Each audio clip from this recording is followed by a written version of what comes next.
আজকে মনে হচ্ছে বহু বছর পর কারো বাসায় দাওয়াত খেতে যাব। তো এই তো আজকে কিন্তু চলে যাব আমার বাপজানের ফ্রেন্ডের বাসায়, সেই সাথে আমার নিজেরও ফ্রেন্ডের বাসায়। তো এই তো মিষ্টির দোকানে প্রথমেই চলে গেলাম মিষ্টি নেওয়ার জন্য। তো মিষ্টির দোকানে যে তো আমি পুরাই যে কোন মিষ্টি ছেড়ে আমি কোন মিষ্টি নিব, মানে এত মজার মজার মিষ্টি দেখে কনফিউশন না হয়ে উপায় আছে যে কোনটা ছেড়ে আমি কোনটা নিব। বাবারে বাবা, কেন এত সুন্দর সুন্দর মিষ্টি দেখেই তো লোভ লাগতেছে পুরা খাওয়ার জন্য। এই তো আমার বাপজান আর আমার স্বামীজান দুইজনে মিলে আলাপ আলোচনা করতেছিল যে বাসায় তাহারা কোন মিষ্টি নিয়ে যাবে। যাই হোক, হ্যালো এভরিওয়ান, সবাই আসসালামু আলাইকুম। সবাই কেমন আছেন? আশা করি আপনারা সবাই অনেক অনেক অনেক বেশি ভালো আছেন। এই তো চলে আসছি কিন্তু বাপজানের ফ্রেন্ডের বাসায়, সেই সাথে আমার খুবই প্রিয় একজন ভাবিজানের বাসায়। তারপর একটু রান্না বান্নায় হেল্প করলাম আর কি, যদিও ভাবে আগে থেকে সবকিছু রান্না সেরে রাখছে। তারপরও যেহেতু আসছি তো একটু একটু কি হাত না ঘুরাইলে হয়, এই তো একটু একটু হাত ঘুরাইতেছিলাম আর কি। তারপর এই তো কেকের অর্ডার দেয়া ছিল, তো কেকও কিন্তু চলে আসছে। তো আজকে কি উপলক্ষে আসা বলেন তো দেখি? এই যে আমার মা জানটার জন্মদিন আজকে। তো আমার মাটা এই যে দেখেন কি হাসি, তাই না? মাশাল্লাহ মাশাল্লাহ, সবাই কিন্তু মাশাল্লাহ বলতে ভুলবেন না। এই তো এইখানে কিন্তু আমি একদম ভাবিজানের কাছ থেকে নিনজা একটা টেকনিক শিখে নিছি যে কিভাবে এতগুলা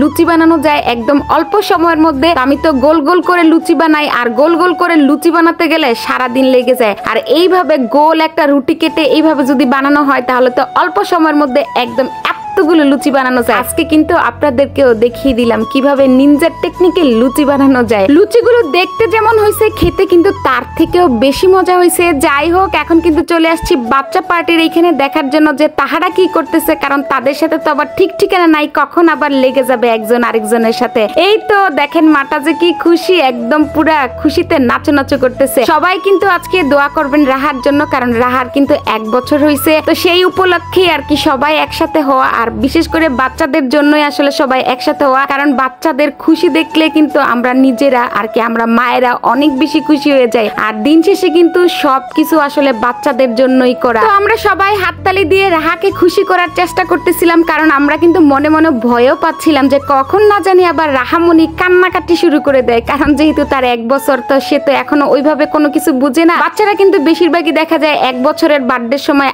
আ ও করে কান্নাকাটি করতেই থাকে। যাই হোক, এই তো এখানে কিন্তু কেক কাটিং চলতেছিল। তো এখন তো খাওয়ার পালা। কেক তো কেক টেক খেয়ে এখন কিন্তু চলে আসছি ভাবির হাতের মজার মজার খাবার খাওয়ার জন্য। আর প্রতিটা খাবারে এত মজা ছিল, মানে কি বলবো, ভাবির রান্নার প্রশংসা তো আমি সবসময়ই করি ভাবিকে। ভাবির রান্নাগুলো কিন্তু অনেক বেশি মজা হয়েছে। আর এই যে পিছনে তো সবার স্বামী জানরা বসে বসে আড্ডা দিতেছিল, তারা বাসায়ও আড্ডা দেয় আর কোথাও গেলেও তারা এরকমই বসে বসে আড্ডা দেয়। তাদের তো আর কোনো কাজ নেই, সব কাজ তো আসলে আমাদের মেয়েদের আর কি। যাই হোক, এই তো এখানে বাচ্চাদেরকে খাবার দিতেছিলাম, কারণ বাচ্চাদের অনেক বেশি ক্ষুধা লেগে গেছে। আমরা তো বড়, আমরা পরে বসবো আর কি, আগে বাচ্চাদের খাইয়ে নেই। আর এই তো খাওয়া দাওয়ার পরে বাচ্চা পার্টি এখন আবার খেলতে বসে গেছে, বাসায় তো যাওয়ার কোনো নাবই নেই। যাই হোক, আজকের ভিডিওখানা কেমন লাগছে অবশ্যই কমেন্ট করে জানাবেন। সবাই অনেক অনেক অনেক বেশি ভালো থাকবেন, আর হ্যাঁ, ভিডিওটা ভালো লাগলে শেয়ার করে দিবেন। আল্লাহ হাফেজ।